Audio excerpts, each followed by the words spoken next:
32 Angler. Yes! 16 K.O.-Tickets. Boom! 8 Battles. Ja! 6 Finalisten. Das gibt's doch nicht. 3 Zielfische und ein Pokal. Der YPC Bank 2024 wird präsentiert von der Anglerschmiede, dem Online-Weg zum Angelschein. Hearty Rice, feel the difference. Und Lure Drop, jeden Monat Weihnachten. Hallo liebe Zuschauer und willkommen zu Episode Nummer 4 beim YPC Bank 2024. Heute zeigen wir euch die zweite Hälfte des ersten Angeltages in der Gruppe B. Was die Bissfrequenz anbelangt, war der Vormittag nun nicht gerade ein Spektakel. Trotzdem können zumindest 7 von 8 Anglern jetzt schon sicher sein, heute nicht als Schneider nach Hause zu gehen. Absetzen konnte sich bisher niemand, obwohl es weder an Engagement noch an Risikobereitschaft gemangelt hat. Enrico beispielsweise hat nach längerer Bissflaute für einen Ortswechsel kurz entschlossen rund 1,5 Stunden Zeitverlust in Kauf genommen. Mittlerweile ist LMABs Cheftüftler am neuen Spot angekommen. Und damit herzlich willkommen zu Folge 2 und Zanderangeln Part 2. Wir sind an den Fluss gefahren. Überall ist Hochwasser, aber es gibt immer mal wieder Gebiete, die man noch beangeln kann. Da muss man sich wirklich schlau machen. Es gibt da viele Möglichkeiten, sich zu informieren. Müsst ihr im Internet recherchieren und dann könnt ihr die Strecken rausfinden, die nicht so stark vom Hochwasser betroffen sind, weil sie reguliert werden. Aber da sind wir jetzt und hier muss ich jetzt meine Zander fangen. Ihr seid dabei und ich wünsche euch viel Spaß beim Zusehen. Barsch abgehakt. Patz. Jetzt geht's auf Zander. Wir nehmen alles Glück mit, was wir kriegen können. Und wenn die sehen, hier ist ein Artgenosse auf der Kappe, dann kommen die direkt, bin ich mir sicher. Einmal wieder Dropshot, falls ich viele Bisse kriege, die aber nicht kleben bleiben. Einmal klassisch gejiggt. Da werde ich gleich noch ein bisschen mehr Gewicht drauf machen müssen bei dem Wind. Jetzt bin ich aber schon wieder fickerig. Schnell die Sachen schnappen und rüber. So tough. I don't understand it. Drop in temperature is not good, of course. How can it be so tough? So today for the shore fishing, mainly for the zander that I'm targeting, I'm using the brand new Abergasia Fantasista rods. And maybe some of you, especially in Germany, remember the old Abergasia Fantasista because it was a very popular rod. And it's now returned in a new cosmetic. Very chic, very nice blue kind of tone with super high grade cork. 40-ton carbon, Fuji guides and everything you need. Extra fast action blanks for the zander jigging, very nice. There's also some models in there for perch fishing and for light medium game pike fishing, that kind of stuff. So I would say check those out. And now we continue our hunt for a fish, because if I see it well in the group, looks like the fish are not super wild today. So welcome back. And back to the first spot of the morning. I have a very good hope that now that the water level is rising up again, we could have a better chance of finding some activity. So let's go. Und ich werde jetzt tatsächlich mal den Twitchbait wechseln auf was Kleineres. Vielleicht ist das nochmal der Schlüssel, weil der doch 1-2 Zentimeter zu lang ist vielleicht.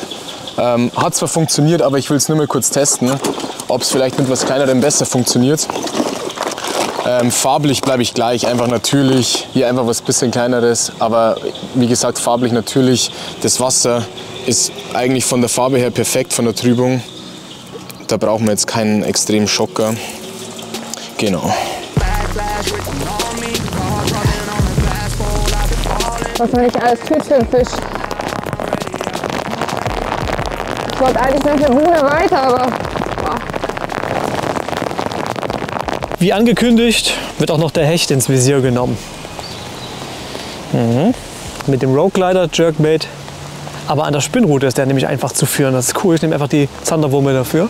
Gehe ich jetzt hier durch, lasse die mal ein bisschen tanzen und drücke mir die Daumen, dass der Hecht bald auf der Matte liegt, damit ich mich dann nochmal mit den Barschen beschäftigen kann irgendwie.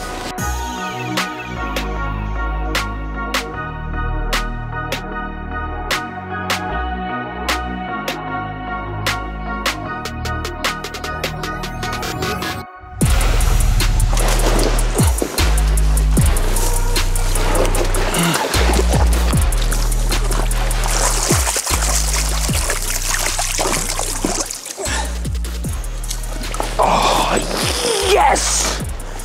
Yes! Yes! Ich wusste es. Eines Tages sind sie wieder da. Ich wusste das. Zweiter Wurf mit dem Multivibe. Leute, guckt euch diesen Barsch an. 47, 46,5. 47er Barsch.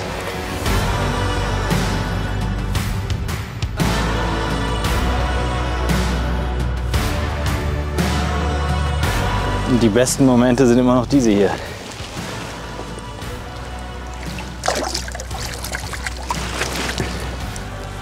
Let it rain! 47er Barsch, Junge.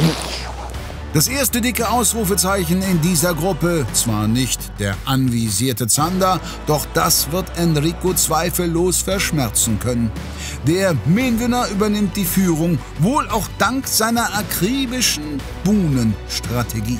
Ich habe das schon häufig gepredigt, dass bevor ich auf den Buhnenkopf drauflaufe, Prallseite erstmal abangeln mit dem Chatterbait, mit dem Spinnerbait, irgendein Searchbait eurer Wahl. Am besten so nah wie möglich an der Steinpackung. Ich habe jetzt hier den neuen Multivibe montiert in 10 Gramm. Wir haben 2 Versionen gemacht mit dem neuen Multivibe, 10 Gramm und 18 Gramm. In 1,0 und 14 und 21 Gramm bei 5,0. Und 8 super geile Dekore, unter anderem den Ayu. Das war mir sehr, sehr wichtig, auch wieder einen zu haben, der ein bisschen Weißanteil, ein bisschen Braunanteil hat. Hier mit dem kupferfarbenen Blatt, ihr könnt es aber wahlweise wechseln. Es gibt ein Blatt, das ist so cremeweiß mit einem Perlmuttschimmer drauf. Total geil, und das könnt ihr wechseln. Und das neue Wechselsystem ist auch was es bis dato auf Ködern noch nicht gegeben hat. Und zwar haben wir hier das Wechselsystem jetzt dieses Mal vereinfacht mit einer Schraube. Wir haben hier eine kleine Federstahlschraube. Die kann man einfach aufdrehen, dann ist das System offen, dann kann man das Blade raustun, wieder reintun, das mit dem Daumen wieder andrücken, dann einmal um beide drum wickeln und dann kann man den Rest einfach so aufkurbeln. Dann klickt es am Ende, wenn das letzte Ende des Federstahls hier einmal drüber gegangen ist und ihr seid verschlossen. Nicht ihr, sondern der Multivibe. Das ist total geil. Wir haben die Öffnung nach oben getan, weil dann ist die Öffnung hier, dieser kleine Haken, geschützt von dem Blade. Und somit könnt ihr recht krautfrei angeln, außer bei Fadenalgen. Fadenalgen, die kleben überall, auch auf Spiegeln sogar, glaube ich. Ja, ich hatte schon Fisch. Ich hätte gerne mehr Fisch. Ich hätte gerne vor allen Dingen die Bisse, die ich hatte, noch verwandelt. Aber ja, kannst du dir nicht aussuchen, ne? Nee, einfach weitermachen. Es wurde schon geil gefangen. Enrico eben 47er Barsch, mega geil. Oh, was war das?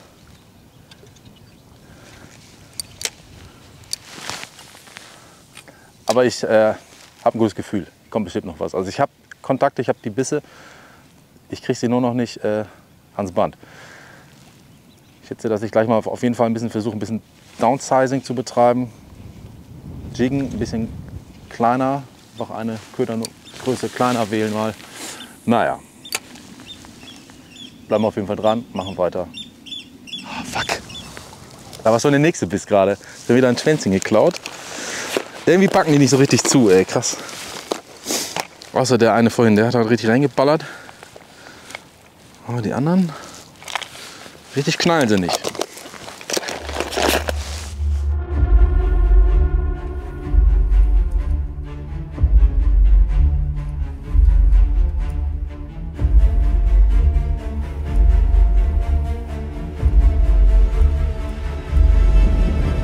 Fisch, jawohl, der ist gut. Ja, Mann. Oh, ich glaube, ich habe da einen Zahn erwischt oder gehört in der Schnur.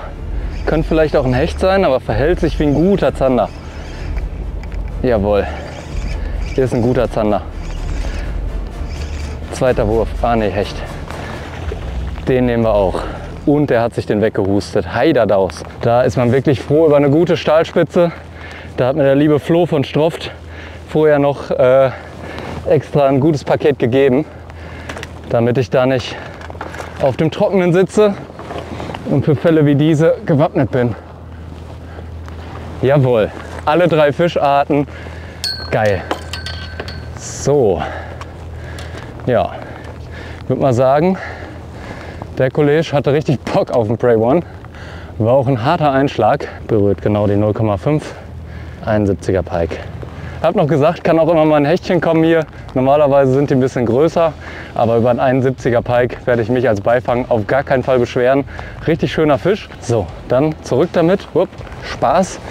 Alles für den Fisch. Hier muss man noch richtig selber krabbeln. Und dann lassen wir den einfach kurz fallen. So, schön. Traumhaft. Zweiter Wurf, direkt ein Fisch. So wollen wir es haben. Jetzt brauchen wir noch die richtige Art. Und dann bin ich komplett happy. Nutzt mal kurz die Gunst der Stunde, schnaufen kurz durch nach dem Hecht und ich erzähle euch kurz was zur Route. Das ist die Servant von Stucki. Die hat 12 bis 48 Gramm Wurfgewicht auf einer Länge von 2,35 Meter. Für mich wirklich eine ultra geile Zanderjigge. Da kommen die Bisse auch richtig gut durch. Die hat eine Fuji-Beringung, Fuji-Rollenhalter und Fuji-Griffe. Wirklich toll. Dazu die Dynamite, ebenfalls vom Stucki Fishing in einer 3000er Größe. Das ist für mich wirklich sehr nah an einer optimalen Zander-Kombo.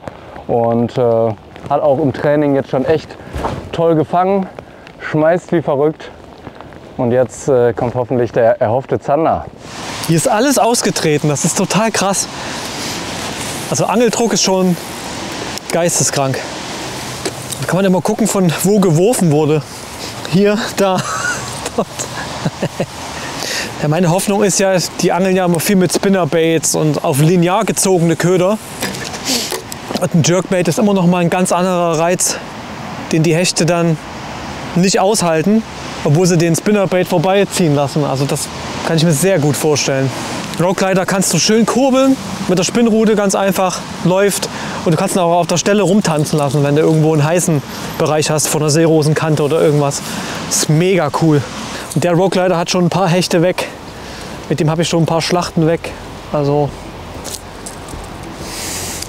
das nehme ich mal als Omen hier mit in den Graben.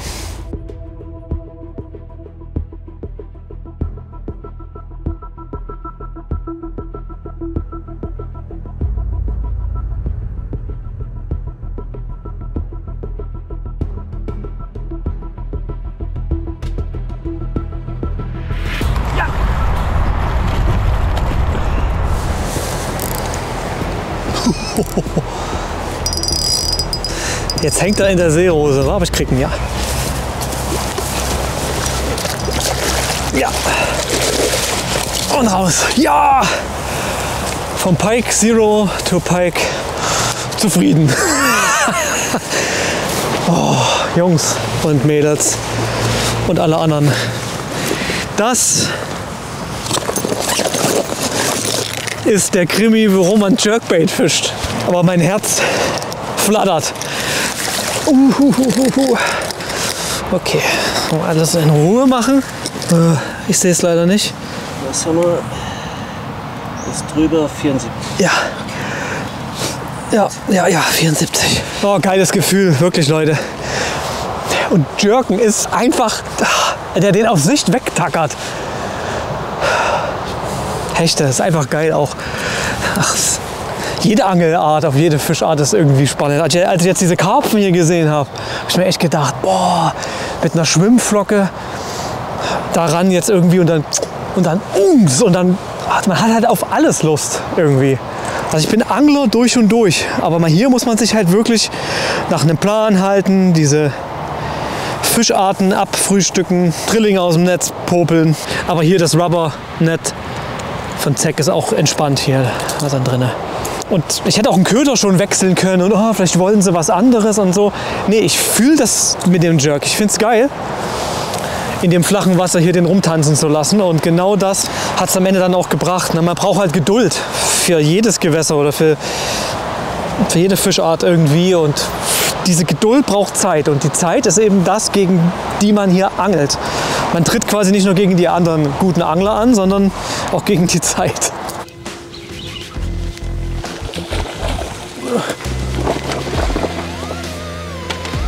Dicker Zander. Das ist ein schöner Fisch. Oh, bleib bloß dran, bleib bloß dran, bleib bloß dran. Oh, da ist er. Geil. Das ist ein schöner Zander. Aber ein richtig schöner. Und wie ich euch gesagt habe, direkt vor den Füßen auf einen kleinen 3-Inch Smoking Swimmer. Geil.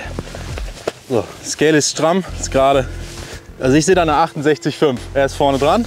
68,5, 69er Zander. Oh, das ist ein schöner Fisch, ey. Wir haben wirklich im Training schon kleine Köder gefischt. 3 Inch, 5 Gramm, 7 Gramm, teilweise noch leichter, wenn der Wind es zugelassen hat. Und der Fisch, ihr habt es selber gesehen, der kam genau hier vorne, hinten drin zwischen Pöller und Ufer. Gerade vielleicht 1,5 Meter vom Ufer, wie ich es vorher erklärt habe. Geil.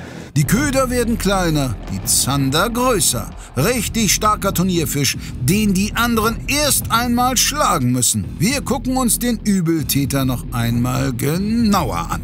3-Inch Smoking Swimmer von Neuke in der Farbe Motor Oil Gold. Einfach eine Bank bei solchem Wetter, trübem Wetter, Sonne, richtig geil. Und das Ganze garniert mit einem kleinen Fixpunkt hier, eine kleine richtig grelle Cebu. Die hat jetzt 7 Gramm. Wenn ich könnte, wegen dem Wind, würde ich noch leichter fischen. 7 Gramm geht aber gut. Habe ich super Kontrolle. 3-Inch Neuke. Geil. Ich will ja jetzt hier keine Werbung für Schnur machen, ne? Okay. Sieh dir das an, ey.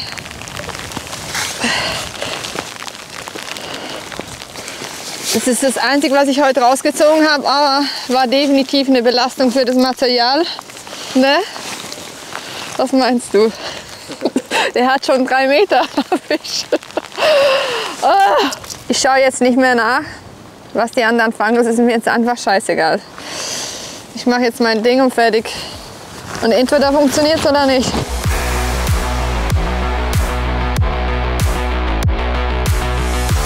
Fisch. Da ist er. Jawohl. Guter Zander. Jawohl. Geil. Ja, Mann. Ja, Mann. Ah, schön, ey. Schön, schön, schön. Richtig, richtig toll. Schön hier vertikal an der Mauer reingepockt. Hängt perfekt im Maulwinkel und der Prey One, wie ich es euch gesagt habe. Die Farbe, die rockt hier einfach immer gut. Die Scale ist offensichtlich nass nach dem Regen. Bei Zandern ist immer ein guter Tipp, die Augen zuzuhalten. Wenn es dunkel ist, dann zicken die nicht rum. So, und hier haben wir ganz stabile 54. Schnacken wir gar nicht lange rum mit so einem kleinen Zeddy. Der kommt jetzt schnell zurück. Abfahrt, selbes Spiel wie eben. Man muss wieder selber krabbeln. Und dann gleitet er einfach rucki-zucki zurück. Und weiter geht die lustige Fahrt hier. Schön immer an der Spundwand entlang. Tiki-Taka. Eben schnell einen weggezottelt. So schmeckt mir das. So habe ich es gerne. Richtig schöne Tox unter der Rutenspitze. I love it. Geil. Führung für den Mann von Fish Explorer. Enrico ist bereits im Bilde. Dann hat Roman ja jetzt, glaube ich, die meisten Fische in der Gruppe, oder? Ich weiß nicht ganz genau, aber ja. Bis jetzt alles nichts zum Verrücktwerden, aber ja, es kristallisiert sich schon so ein bisschen raus, wer gute Spots hat, die auch liefern. Hähnen und Roman auf jeden Fall.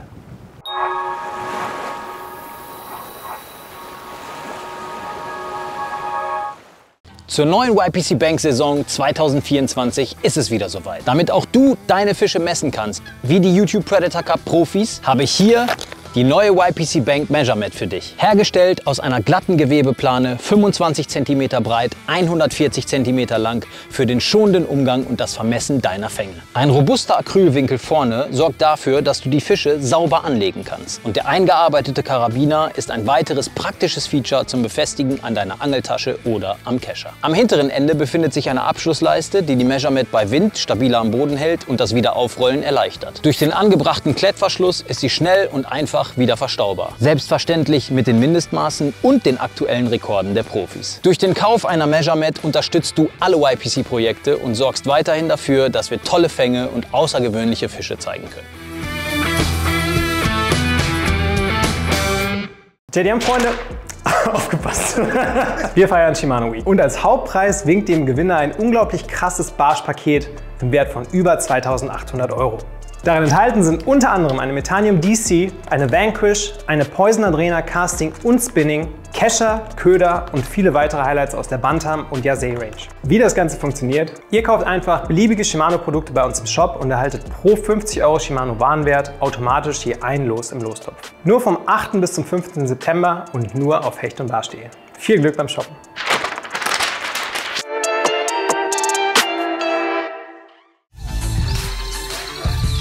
Bunte Neuigkeiten aus dem Dschungel, denn ab sofort haben wir neues Barsch-Candy von Monkey Lures.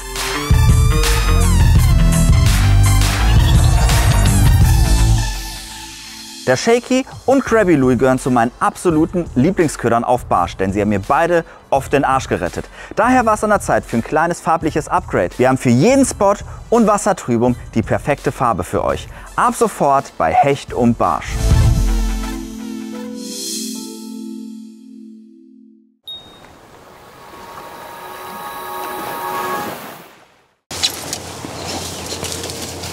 Eieiei. Ja Leute, wir sind jetzt hier am Barsch-Spot angekommen. Ihr seht, ich nehme den ganzen Routenwald hier mit, weil ich echt verschiedenste Methoden durchprobieren will, um zu schauen, auf was sie reagieren. Und ja, das Wasser ist jetzt relativ hoch, also unerwartet hoch. Und ja, wir probieren jetzt hier ein paar Dicke rauszuzuppeln. Keine Ahnung, ob das funktioniert jetzt, wir schauen mal. Und geben dem Ganzen jetzt aber doch mindestens mal 2-3 Stunden wahrscheinlich. Aber optimale Bedingungen sind es leider im Moment nicht. Aber das kann sich hier in dem Wasser relativ schnell ändern. Also die Wassertrübung, die wechselt hier so schnell. Deswegen, wir geben dem Zeit und hoffen, dass sich das ein bisschen ändert. Jo, Fisch! Boah, richtig guter Barsch. Erster Wurf am Spot, es ist unglaublich. Richtig schöner Fisch. Oh ja, geil. Oha. Ich halte die Rote übrigens so hoch, weil wir hier draußen viele Steine haben. Und ich will auf keinen Fall... Oh, das ist ein richtig schöner Barsch, Leute. Ich will auf keinen Fall... Oh! Ich will auf keinen Fall, dass der Barsch in den Stein abreißt.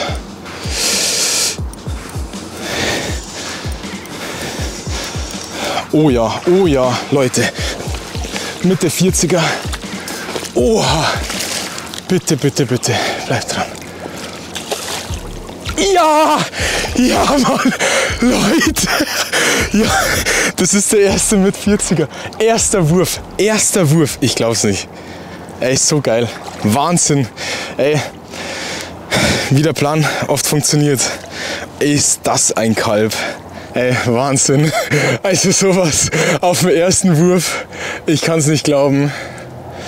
Wir messen den jetzt gleich mal. Und der könnte schon Ende 40 haben. Auf jeden Fall. Wahnsinn. Liegt vorne an 47, 46,5. Ganz deutlich. Schaut euch mal diesen Bauch an. Es ist echt faszinierend, wie die Fische hier abwachsen. Unfassbar. Ey, es ist echt ein Traumfisch. Ich bin absolut sprachlos. Und den lassen wir jetzt natürlich zurück in sein Element. Ey, absoluter Wahnsinn. Genial. Ja, erster Wurf, was soll ich sagen? Es kann jetzt nicht mehr viel kommen. Außer vielleicht noch 2, 3 solche. Probieren wir es. Und Leute, jetzt passt auf. Ich habe hier was ganz Besonderes. Ich durfte für dieses Turnier eine eigene Route designen und erstellen. Und zwar haben wir hier eine YPC Bank Route entworfen.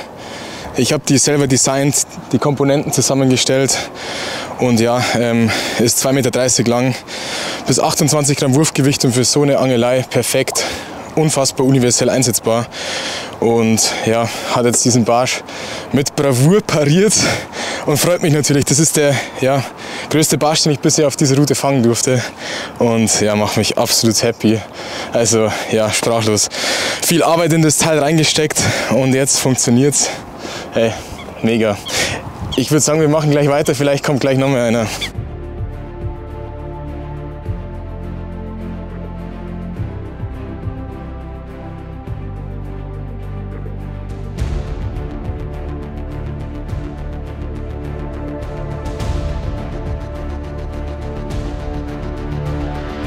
Jo, zweiter Wurf, zweiter Fisch, wieder so ein Riesenbarsch.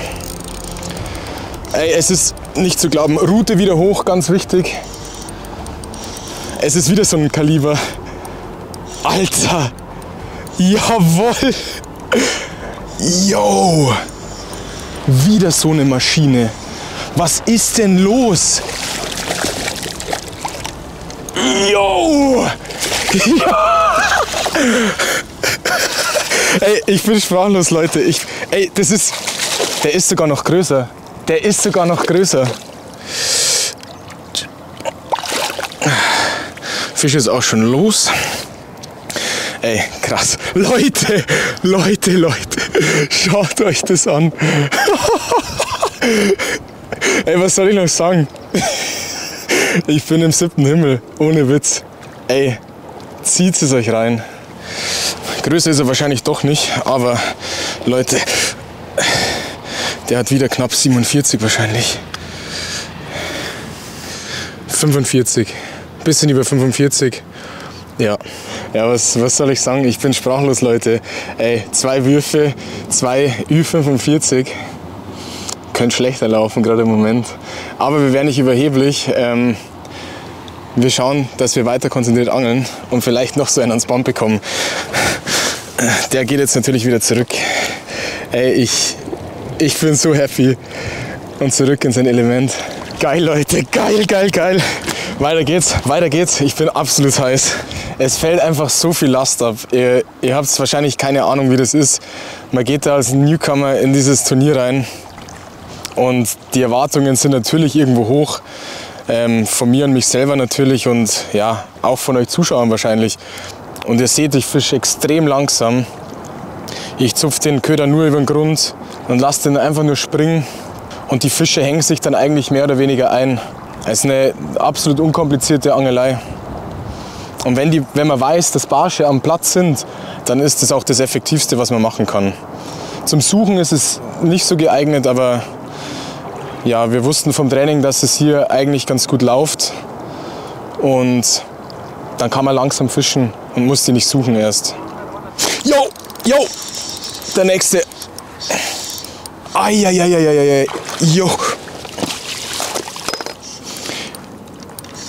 Oha, ein Zander. Perfekt. Ey, was ist los? Leute, da ist das Triple am ersten Tag. Ey, und das ist nicht mal ein schlechter. Hier genau auf den 0,5, 58 cm. Es ist krass, was alles möglich ist. Der Plan geht 100% auf. Schöner Fisch mit 58, also besser geht's nicht. Richtig stabile Größe fürs Turnier. Und den lassen wir jetzt schwimmen und dann geht's weiter, würde ich sagen. Und weg ist er. Genial. Ja, Leute, ich muss mich jetzt echt mal kurz sammeln. Ey, nach diesem schwierigen Start für mich geht es jetzt einfach so weiter in der zweiten Folge. Vielleicht liegt es an der Route, die ich selbst designt habe, keine Ahnung. Es ist mir auch völlig egal, aber ja, ich bin so happy jetzt auf die Route auch diese Traumfische fangen zu können. Und ja, ich bin voller Emotionen gerade. Es läuft einfach wie am Schnürchen gerade. Also weiter geht's. Und der nächste. Es ist unfassbar. Und es ist wieder ein Monsterbarsch. Es ist absolut gestört, was hier abgeht gerade. Oh, das ist wieder ein schöner Barsch. Nicht ganz so groß wie die letzten, aber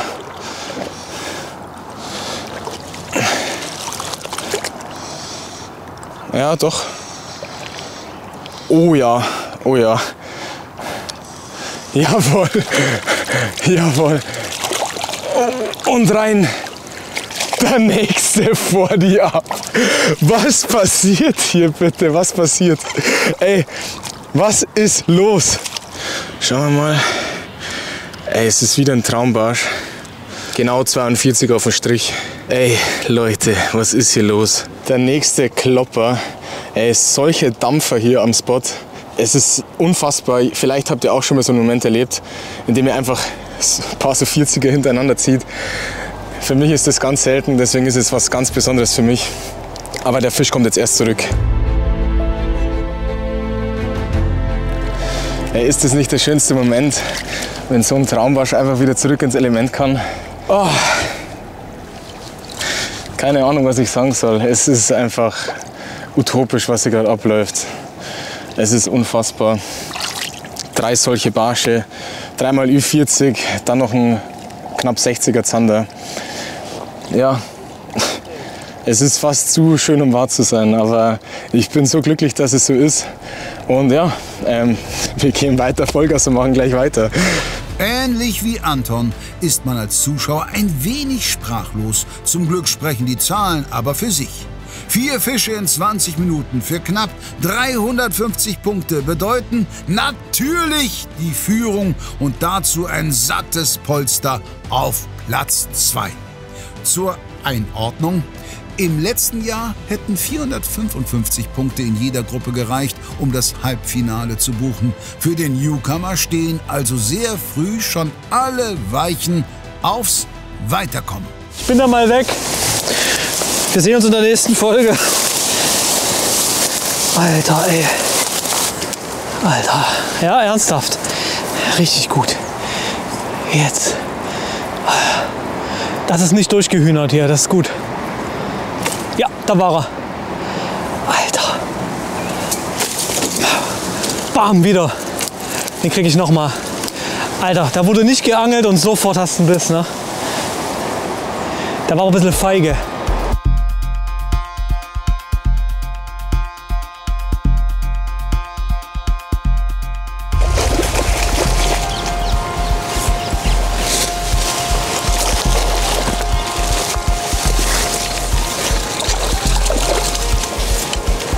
Ja.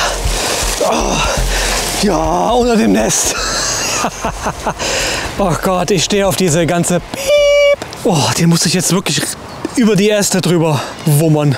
Mit der Wumme. Was habe ich denn jetzt? 64. Ja, 64. Sehr geil. Na, schafft das? Ja. Die Richtung, Kumpel. Ja, geisteskrank. Hier unten drunter.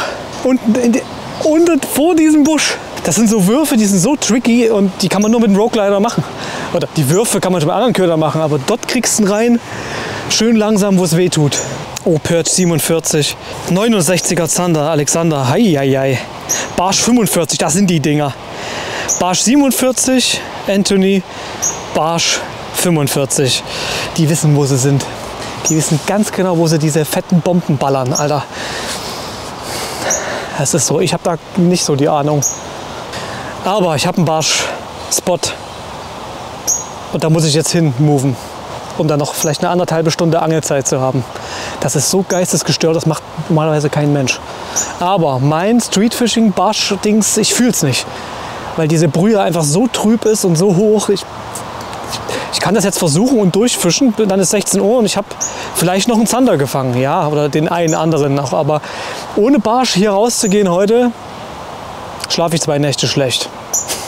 Also muss ich versuchen, das auch noch auf die Karte zu kriegen. Und dann, dann habe ich für den nächsten Angeltag alle Optionen und mache wirklich Flussstrecke und bleib dort und angelt das komplett durch auf Glück, auf alle 3 Arten. Vornehmlich Zander, aber dann eben auch, na, da können die anderen kommen, aber das ist auch Hochwasser und trüb. Ne? Deswegen muss das heute alles passen mit den 3 Arten.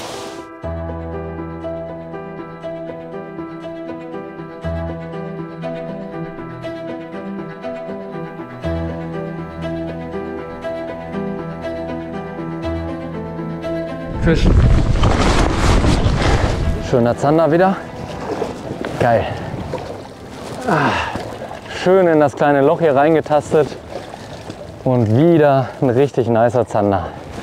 So, Hände nass. Scale her. Auch hier war es wieder der Prey One, diesmal mit 10 Gramm montiert. An der Spundwand hier ist eh ziemlich egal, wie schwer man dann fischt. Man fischt ja eh vertikal.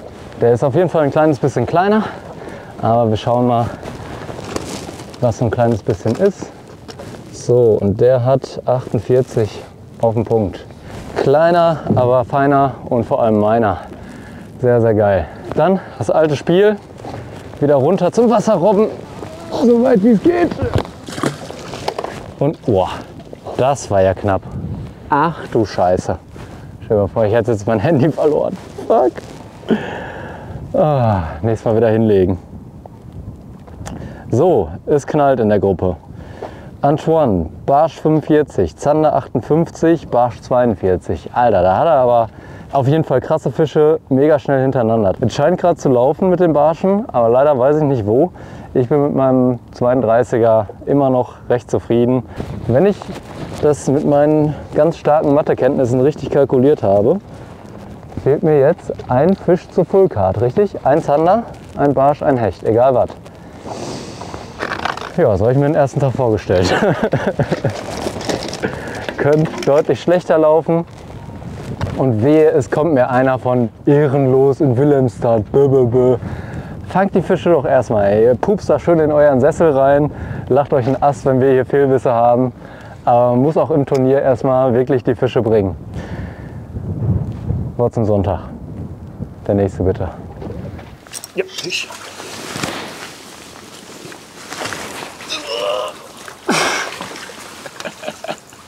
All right, probably a little bit too small. But as you can see, we have changed the location from the big river to city center with some small canals running through it. And we're gonna hit a few bridges. First cast, first fish. Let's quickly check. Might be 22. What do you think? It is. 23? 23. Yes, guys. We put maybe half an hour in the car, so we lost some time. But on the first cast, the first points. Let's quickly continue here.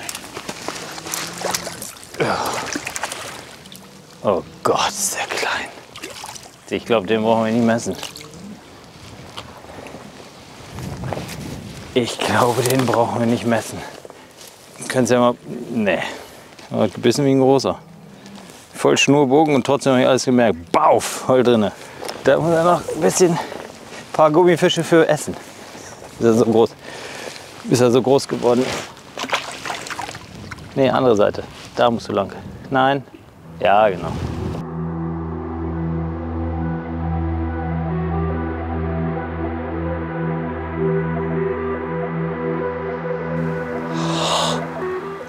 Also ich glaube, es war ein richtig dicker.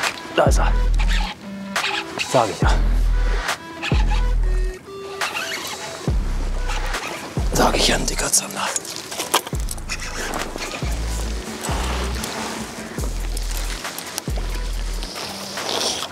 Yes! Auf den Multivibe. Auf den Multivibe. Der hat zweimal gebissen, glaubst du es? Leute, nie auf den Budenkopf direkt vorlaufen. Auf den Multivibe. In der Farbe Ayu. 1,0. Größe reicht auch vollkommen aus. Habe ich im Training auch schon echt 2 richtig fette Hechte mitgefangen. Einer davon 1 Meter, einer davon Ende 90. Geil, Mann, da ist unser Zander. Puh. 61. Und da ist der mega geile Zander 61. Das ist richtig stark. Yes!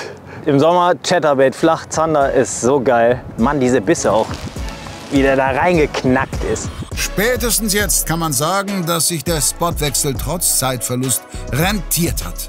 Enrico darf wieder Meldung machen und bringt sich bei der Gelegenheit gleich mal auf den neuesten Stand.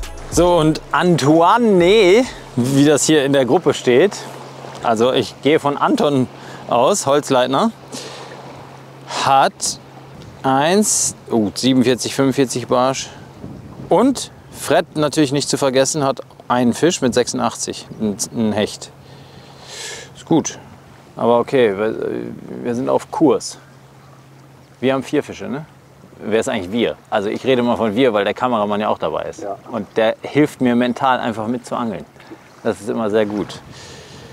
Hier unser Freund rechts neben uns, der hat wahrscheinlich gesehen, dass wir ein paar schöne Fische gefangen haben. Man sagt immer, das Echolot des armen Mannes. Und ja, Kleinfisch scheint hier am Spot zu sein. Deswegen, wenn es mal nicht läuft, sucht die Haubentaucher, dann seid ihr meistens gar nicht so weit vom Fisch entfernt. Vielleicht auch ganz interessant, das mal zu erwähnen. Ich fische den Köder wirklich bis vor die Füße, also bis auf den letzten Meter, weil die Fische auch teilweise direkt am Ufer rauben. Einer von den Barschen kam jetzt auch relativ weit am Ufer, deswegen fischt wirklich die letzten Meter oft noch aus. Ab und zu bringt euch das dann noch den ein oder anderen Fisch zusätzlich, aber ja, also mir hat jetzt bestimmt einen Barsch gebracht, der hier vielleicht 4-5 Meter vor meinen Füßen gebissen hat. Oh nein! Shit! Oh, schöner Fehlbiss. Ärgerlich, ärgerlich. Ja, den habe ich selber verkackt jetzt. Ich dachte, das ist ein Stein. Und auf einmal bewegt es sich in die andere Richtung.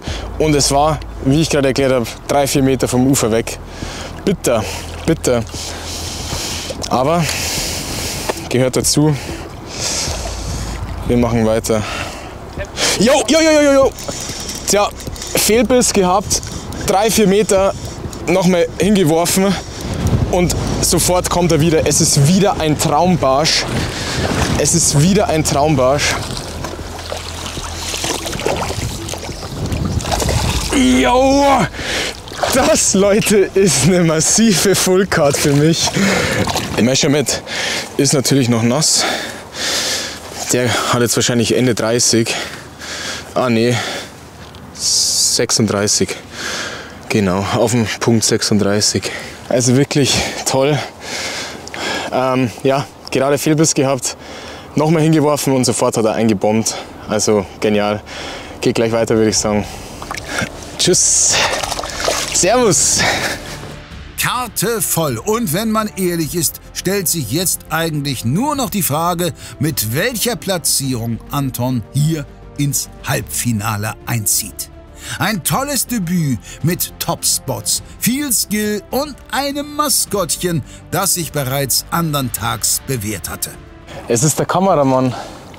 Der Kameramann ist unser Glücksbringer. Keine Ahnung, vielleicht darf ich das sagen. Der Basti war gestern mit dem Flo, mit dem Hassenpflug unterwegs. Und der hat auch richtig rasiert. Und ich habe heute in der Früh zum Basti gesagt, hey, bitte bring mir das Glück mit, wie beim Flo gestern. Also bisher liegt es am Kameramann wahrscheinlich. Also danke dafür. Da ist er. Ich glaube, ich mache jetzt tatsächlich mal einen Köderwechsel oder Methodenwechsel. Das hat jetzt natürlich super funktioniert und das wird auch weiter funktionieren. Aber zwischendurch mal schnell was anderes testen ist nie verkehrt. Deswegen hole ich mir hier jetzt die zweite Route mit einer Cebu und einem Krebs. Und es ist ganz interessant, das ist unser erster Prototyp von der Route und das hier der zweite.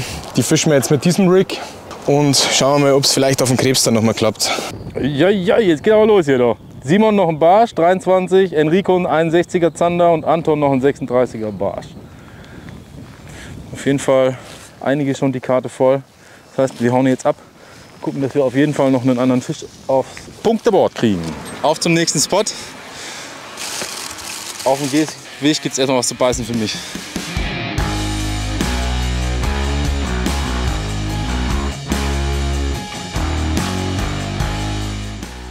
Also Spundland funktioniert gerade nicht. Deswegen werde ich jetzt mal mit Wobbler probieren. Nochmal. Im Training immer funktioniert und heute will es einfach nicht. Ich bin gerade ein bisschen frustriert, muss ich ehrlich sagen, aber ich probiere es natürlich trotzdem weiter. Mal ein bisschen abwechseln und schauen, ob ich vielleicht damit Glück habe. Ich probiere jetzt zuerst mal den Realis Jerkbait 100 SP, aber diesmal in der Silent-Version, was ja auf Zander auch ganz gut sein kann. Vielleicht gehe ich dann sogar noch ein bisschen tiefer mit dem 100 DR, der bis 3 Meter Tiefe reicht. Je nachdem, wie tief es jetzt hier. Zum Zanderangeln leihe ich den eigentlich langsam durch mit Schlägen dazwischen, dass ein bisschen ausbricht auf die Seite. Und damit haben wir auch schon echt gut gefangen. Nur heute nicht, ne? Nur heute nicht. Aber gut, wir haben ja noch ein bisschen Zeit.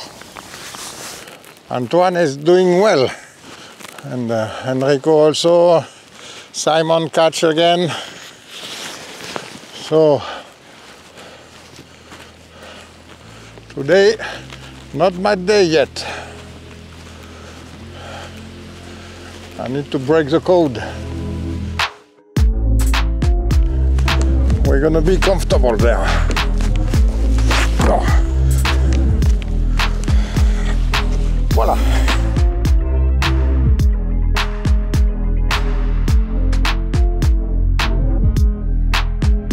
Krass, die haben das Fressen jetzt komplett eingestellt irgendwie. Also die letzte... Ich bin doch... Es ist so lustig. Schöner Barsch. Aber ich glaube, dass mir tatsächlich nichts bringt. Der Kollege ist jetzt ein bisschen zu klein. Der hat jetzt 35. Den kann ich jetzt tatsächlich nicht mehr brauchen. Luxusproblem. Aber wunderschöner Fisch. Noch nie hier geangelt. Ist das wild, ey. Ich mache Sachen, also das ist jetzt all or nothing. Oh, fiese Kante, ey. Heidi Witzka. Auch schön ausgetrampelt für mich schon. Das ist doch auch schön. Jawohl, klares Wasser. So, jetzt. Das ist jetzt Barschgame. Schöne Flitzpiepe rein jetzt hier. Dartjig. Barschalarmroute. Hoffentlich ist gleich Barschalarm hier. Sonst weiß ich auch nicht mehr weiter. Bin ich nicht der Erste, der hier steht. Also wie Takeshis Castle, ey. Lass ich lieber. Lieber von hier. Junge, was man hier alles macht. Jo, da ist er. Eine kleine Zecke. Oh, so klein ist er doch nicht. Und was haben wir denn da? Haben wir da etwa die Full Card? Das ist der Wahnsinn. Geil. Alles keine Riesen, aber eine Full Card. Juhu. Das ist geil. Da freue ich mich richtig. Köder brauche ich nichts mehr zu sagen. Prey One, 10 cm von Stucki. Richtig, richtig geiles Ding.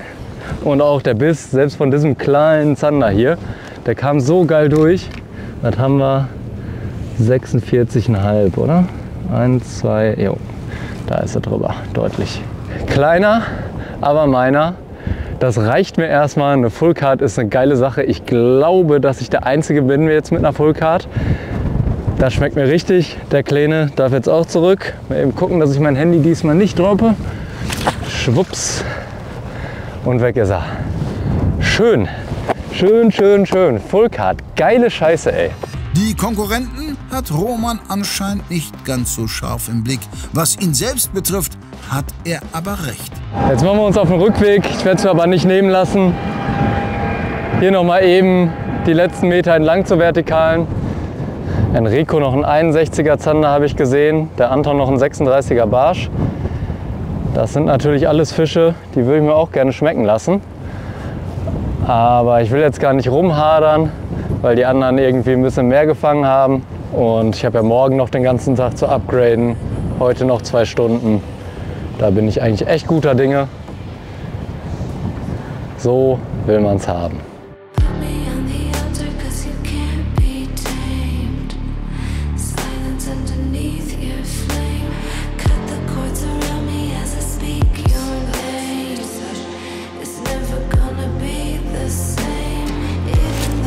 Fisch. Jetzt ein kleiner Zander. Sieht zumindest so an. Ah, ganz kleiner Zander. Ob der zählt, weiß ich nicht. Weiß ich nicht, Digga. So, okay.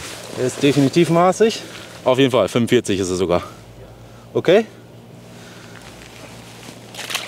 Ja, wie ihr gesehen habt, hier vorne unter der Brücke, das war jetzt, glaube ich, mein 3. Wurf, wahrscheinlich sogar der erste Wurf, der wirklich unter die Brücke ging.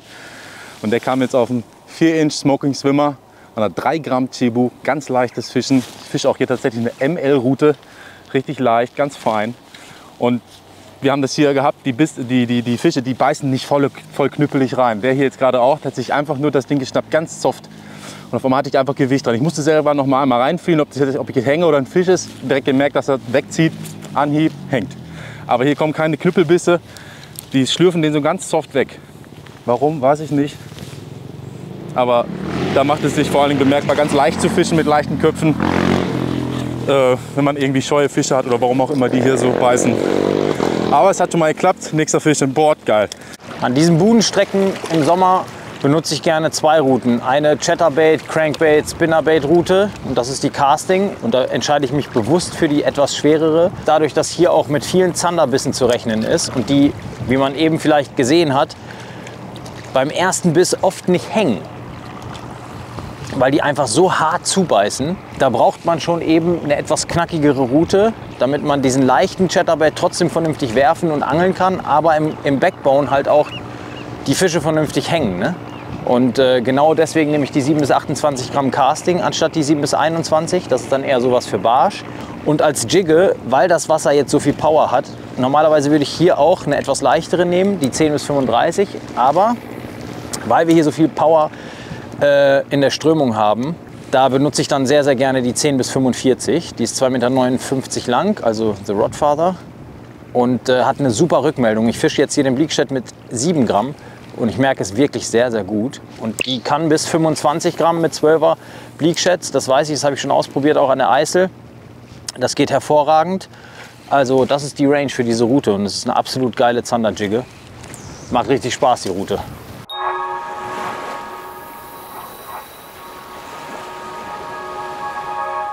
Du willst beim YPC Bank Finale live als Zuschauer mit dabei sein? Ich sag dir, wie das klappen kann. Bestelle einfach bis 16.09. den Hecht und Barsch Raubfisch Adventskalender vor und mit etwas Glück begleitest du die Finalteilnehmer an ihren entscheidenden Angeltagen, bist dabei, wenn der Pokal übergeben wird und nimmst am legendären Champions Dinner teil, wo die anderen Finalteilnehmer und das gesamte Produktionsteam den Staffelgewinner feiern. Viel Glück beim Gewinnspiel und viel Spaß mit deinem Kalender. Dieses Angelset im Wert von 150 € bekommst du zu deinem Online-Kurs in Vorbereitung auf die Angelscheinprüfung gratis dazu. Du fragst dich jetzt sicher, gibt es an der Sache auch einen Haken? Und ich kann dir sagen, es gibt 4 Haken. Die ersten 3 Haken gibt es hier schon mal kostenlos im Set dazu. Jigköpfe, welche perfekt sind für die Gummifische, die du sowieso im Set enthalten hast. Und einen Haken gibt es dann auch noch. Du trägst lediglich die Versandkosten zu diesem Set, aber die 150 € sparst du dir komplett, denn das Set kommt sonst kostenlos zu dir nach Hause. Also auf geht's für dich. Ab auf anglerschmiede.de, buch dir jetzt einen Kurs und dann sehen wir uns bei uns im Kurs wieder.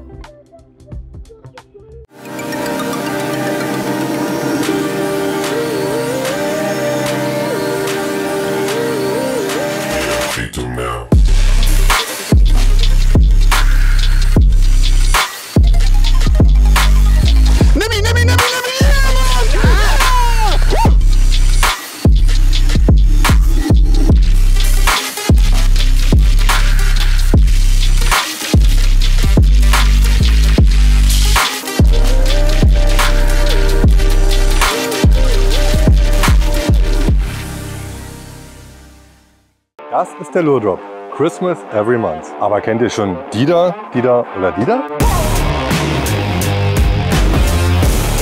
Das sind Limited Editions. Wir haben jeden Monat eine perfekt abgestimmte Box, entweder zum Thema Zielfische oder Angeltechnik oder auch Herkunftsland. Und diese gibt es aber nicht im Abo, sondern ausschließlich auf hechtundbarsch.de.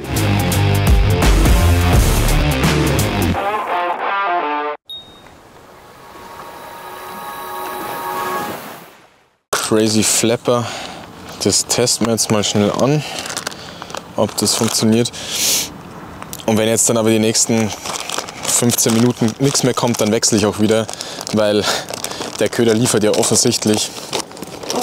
Aber kurz mal probieren und dann sehen wir schon hier auch, immer die Scheren ausreißen, dann hat er mehr Spiel. Also muss man nicht machen, aber ich bin dann Fan davon und ja, den hängen wir jetzt mal einen Haken ein. Was vielleicht auch noch für jeden Barschangler ganz wichtig ist, So eine Arterienklammer ist absolut perfekt zum Abhaken, weil man in das Barsch mal damit super reinkommt und keine übergroße Zange hat. Also ich klemme die einfach immer irgendwo hin, dann hast du sie gleich griffbereit. Optimal. Und den schleifen wir jetzt auch ganz langsam über den Grund und warten drauf, bis sich einer einhängt.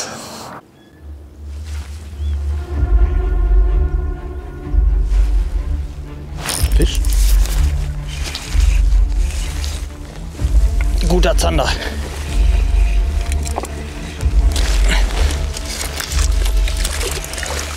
Yes! Yes! Ich bin nach wie vor beim 12er Bleak Shad in Chrome. Wir müssen jetzt hier erstmal irgendwie die Dornen kommen, aber das kriegen wir hin. Da habe ich schon durch ganz andere Dornen gekrochen. 55, ganz genau. Zum Köder kommen wir gleich. Der Fisch muss zurück. Zur Fullcard fehlt nur noch ein Hecht. Stellt sich also die Frage, was tun? Ja, das ist immer eine Kacke, Leute, dann zu entscheiden, ob man geht oder ob man bleibt. Die definitiv beste Entscheidung heute war, zu gehen und hier hinzukommen. Hier ist Fisch und die sind auch aktiv. Das ist nicht immer so. Jetzt ist natürlich die Frage, ob man eventuell versucht, den 25er Barsch noch rauszukicken mit irgendwas. Eigentlich egal mit was. Außer mit einem Hecht, weil der Hecht natürlich dann nicht den Barsch rauskickt, sondern an der Hechtstelle dann in der Tabelle steht. Aber ich weiß das noch nicht so ganz genau. Also Fisch ist hier und aktiv und deswegen, ich glaube, ich bleibe noch ein bisschen.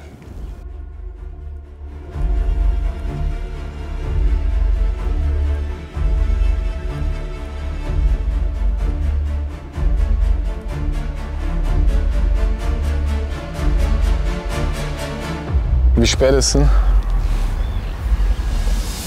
Jo, oh, kranker Fisch. Riesenbarsch. Boah, heftig.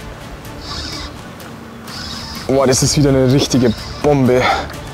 Oh, könnte ein Zander sein tatsächlich. Ich merke gerade Zähne im Vorfach. Ja, nee, oh, fetter Barsch. Jo. Eieieiei. Jo. Leute, das ist wieder ein Ü45. Ey, was ist hier nur los? Ey, es hat sich gelohnt, auf den Krebs zu wechseln. Der andere Köder hat funktioniert, aber die Fische sind immer kleiner geworden. Und jetzt einfach mal was anderes probiert und man sieht, dass es funktioniert. Also, ey, es ist nicht mehr normal. Es ist echt nicht mehr normal. Leute, was ist hier denn los? Einfach wieder ein 46er Barsch. Was hier passiert, ist nicht mehr normal. Also, sowas habe ich vielleicht erst ein-, zweimal erlebt bisher. Also so eine 40er Abrissparty ist nicht normal. Beruhigend, dass so eine Serie auch für Anton die absolute Ausnahme darstellt. Wahnsinn! Für größere Spotwechsel ist die Zeit aber schon zu weit fortgeschritten. Insofern bleibt dem Bayern wenig anderes übrig, als weiterhin an seinem schwindelerregenden Barsch-Score zu arbeiten. Leute! Ey, was haben wir jetzt? Dreimal Ü45, einmal 42, der 37er fällt raus. Es ist schon echt unverschämt. Also, es ist nicht normal, aber man sieht, was möglich ist. Ja, wir machen weiter. Yo. That's a little bit better fish. Come on, stay on. Stay on, please. Oh. In the net. At least the decision to go to another body of water and hit a few bridges paid off. First a little perch on the very first cast, and now there's not a big one, but at least a sizable zander in the net. And it's a lot of fun. You see really short cast on the obstacles, on the structures. Little Berkeley Sick vibe and a nice little zander. Let's see how big it is. 49 centimeter. Not the size still that we need, but at least we're filling the cart. This means we have 1 super small perch and 3 small zanders. Well, thanks for playing. Let's release it. Ciao.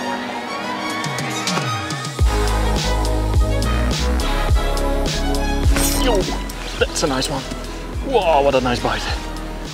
Oh, did you see that bite? Crazy.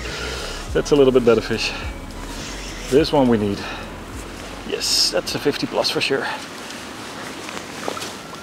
Come in here. Yes!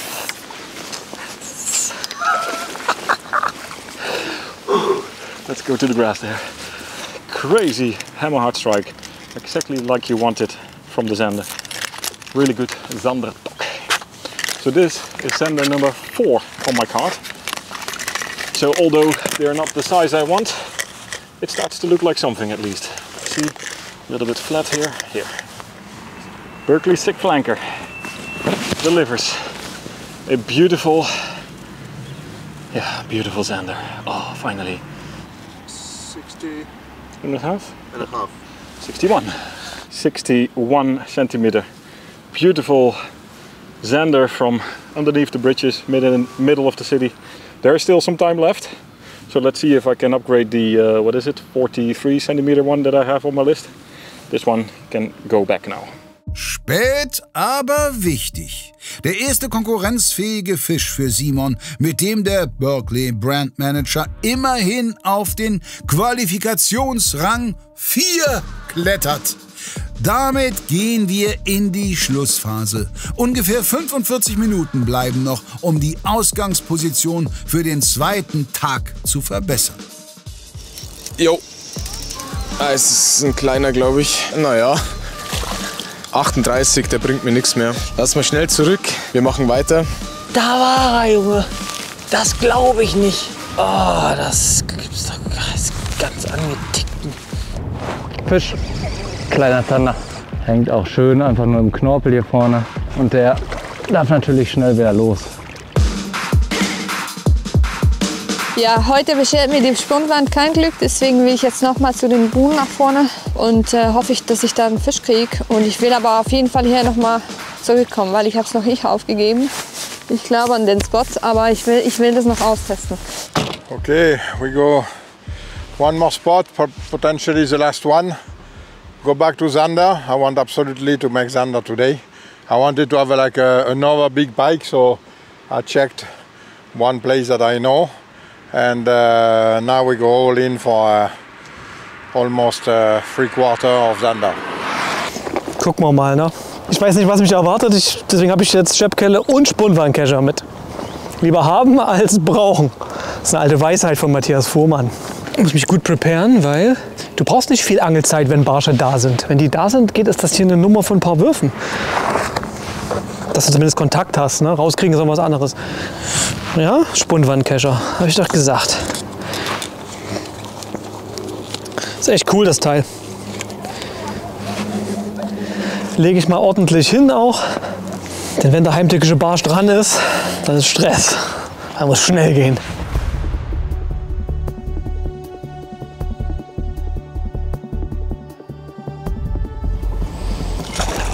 Alter, da kam ein Riesenbarsch hinterher, hast du das gesehen? Das ist ein Riesenbarsch dem Dings hinterher gesprungen. Junge, das war ein End-40er. Der kam dem Dartchick hinterher, kam aus dem Wasser. So knapp. Leute, ist das Psycho. Aber die sind da. Jetzt muss ich mir noch Mühe geben, dass ich ihn gekitzelt kriege, ey. Der Danny, Alter. Der kriegt jetzt eine Chance, dass er da runtersticht. Wenn die scharf sind, Alter, kommt er hinterher geballert und dann hängt er. Barsche, Alter, ey. Psychospiel. Yes! Jetzt brauche ich ein bisschen Schnur. So, Spundwandkescher ist drinne. Jetzt mach keinen Scheißhähne und Rums. Scheiße. Mach keinen Scheißhähne. Mach keinen Scheiß, ja. Yes. Der Danny, Alter. Grüße an Markus Eule von YPC Bass, wo er gesagt hat, da können die Bassangler alle lachen über unseren Danny, Alter. Hat er wieder zugeschlagen, aber diesmal in der neuen Version.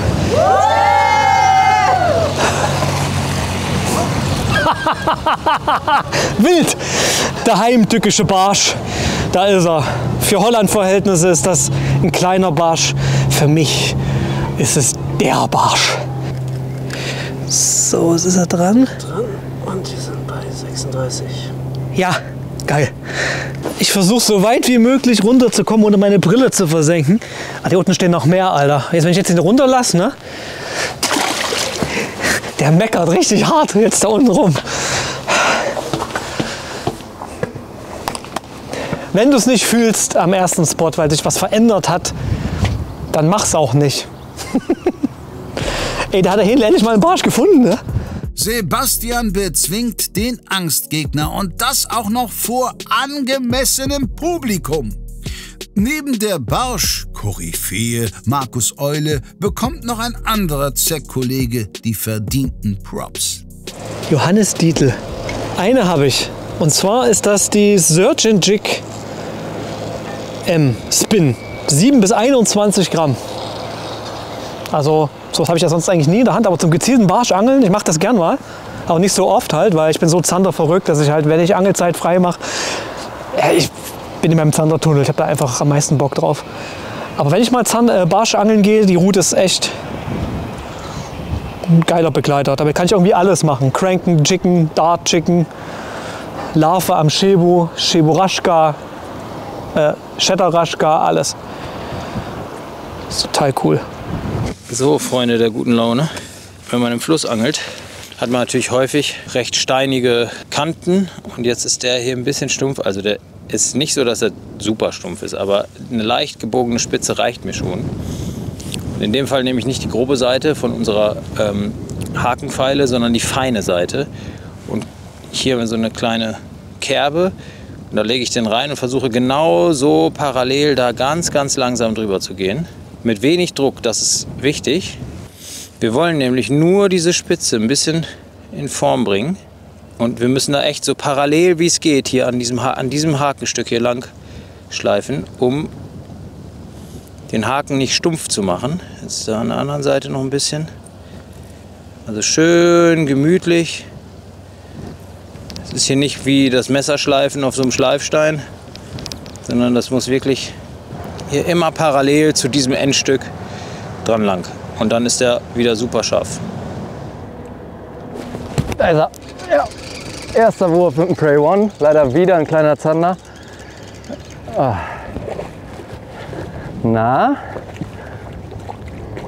Ah, ich leg ihn mal drauf. Vielleicht bringt er mir ein Zentimeterchen, aber eigentlich ist es die Zeit fast nicht wert. Nee, kein Maß. Gejiggt ging schnell. Kleiner Zander. Der darf natürlich so schonend, wie ich mir das eben vorgestellt hatte, zurück. Yeah, fish. Oh, that might be an upgrade. Yeah, that must be an upgrade.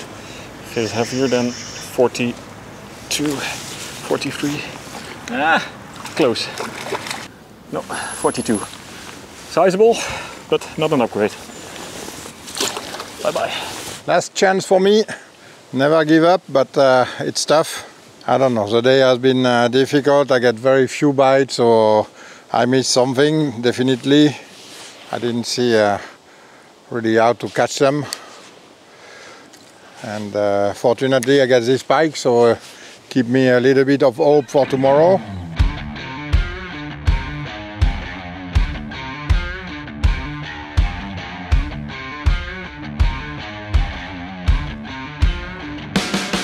Fisch.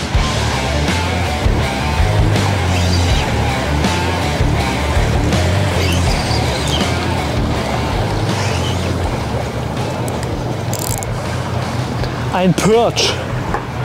Jetzt aber schön hinten in die Ecke, Freundchen. Da kommt er. Hey!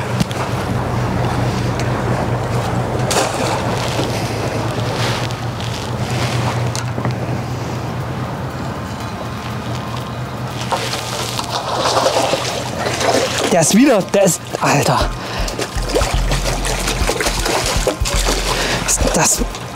Ach, der hängt schief. Okay. Ja, das wird nix. Der ist verdreht.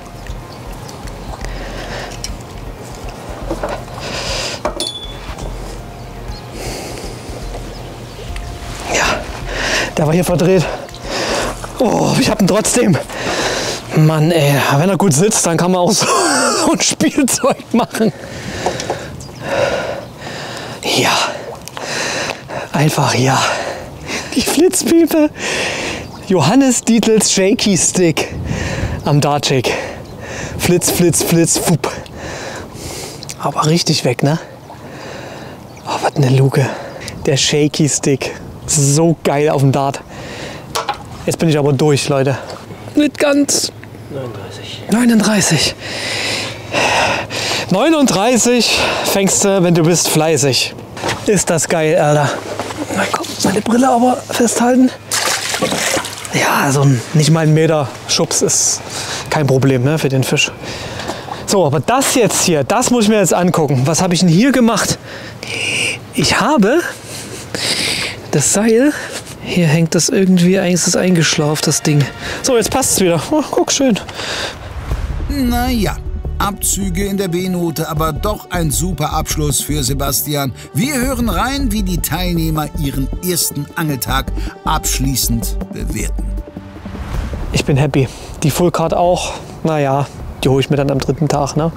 Habe mein Bestes gegeben und hoffe, dass nach dem zweiten Angeltag, dass ich da im Fluss noch mal ein paar schöne Fische nachliefern kann und vornehmlich Zander.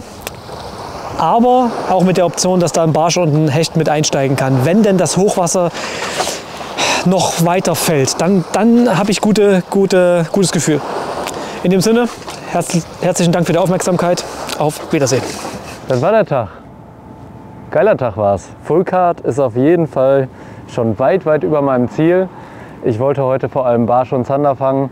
Das ist mir gelungen. An den Größen müssen wir noch ein bisschen arbeiten, aber auch in Zone 3 werde ich sehr multispecies-orientiert angeln.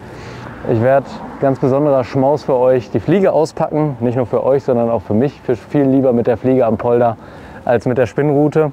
Ich hoffe, euch hat die Folge gefallen. Ich habe gesehen, es sind einige Fische gefallen, auch richtig gute dabei. Von mir leider nicht, aber wie gesagt, ich bin sehr zufrieden. Bis zum nächsten Mal. Time is up. Did not manage to catch my upgrade sender that I was looking for, but I'm glad that I made the move to the city, fished some bridges and almost filled the cart. Just missing one pike, so that's the target for the next day. Get one good pike and then try to upgrade either the perch or the zander because they're quite small, so I'm not so confident yet. But thanks for watching. Stick around for the next episode and thumbs up. See you later. Hätte besser laufen können. Naja, was soll ich sagen? Solche Tage gibt es leider beim Angeln. Ich bleibe trotzdem positiv. Ich gebe nicht auf. Ich glaube, ich habe mein Bestes gegeben heute. Ich bin eigentlich auch zufrieden mit mir, wie ich gefischt habe, weil es ist für mich ein neues Gewässer, eine Angelei, die ich nicht viel mache. Ja, freue mich auf den zweiten Tag beim YPC Bank und ja, hoffe da gute Fische zu fangen. Und mich auf jeden Fall in der Rangliste ein bisschen zu verbessern, also verschlechtern kann ich nicht. Tough day. I'm sorry guys, I didn't show much, but that's fishing. I was expecting more fish from the training, so it's going to be really tough for the second day. So I really count on you because now I'm a little bit down, so please cheer me up in the comment because I'm gonna need it to refocus, regroup my energy and my ideas and go into the next round to potentially get a card. Let's see. Anyway, I don't give up. See you in the next episode. So Leute, das war's für mich für heute. Heute gab es Zander, das war tatsächlich auch mein Plan. Ich hätte mir noch einen dicken Barsch gewünscht, hat leider nicht geklappt. Das steht mir aber eh auf dem Zettel für die zweite Zone. Da habe ich Dickbarsch und Hecht auf dem Plan. Ob das klappt, seht ihr in der nächsten Folge. Bis bald. Ciao. Am Ende ein guter Tag. Ich bin sehr zufrieden. Hinten raus, vorne raus war ich ein bisschen nervös, aber hinten raus war es okay. Kameramann hat mich supportet wie kein zweiter. Von daher hoffe ich, dass ihr mich auch supportet habt. Schreibt mal in die Kommentare, was ihr vielleicht anders gemacht hättet heute an meiner Stelle. Ob ihr vielleicht Hechtangeln gegangen wärt. Vielleicht hätte das ja tatsächlich eine Full Card gebracht, aber vielleicht eben auch nicht. Also viel Spaß weiterhin beim YPC Bank 2024 mit Gruppe A, B, C und natürlich D. Wir sehen uns an Tag 2. Der erste Angeltag ist somit Geschichte. Es war überwältigend, also für mich ein unfassbarer Start in dieses Format. Ich konnte meine neue Route absolut genial einweihen. Und ja, bin mit dem Ergebnis so unfassbar zufrieden. Und wir fahren jetzt nach Hause, haben noch eine gute 1,5 Stunden und dann war's das. Alles klar, schaut's wieder rein. Wir sehen uns. Ciao, ciao. Viel mehr bleibt auch mir nicht zu sagen.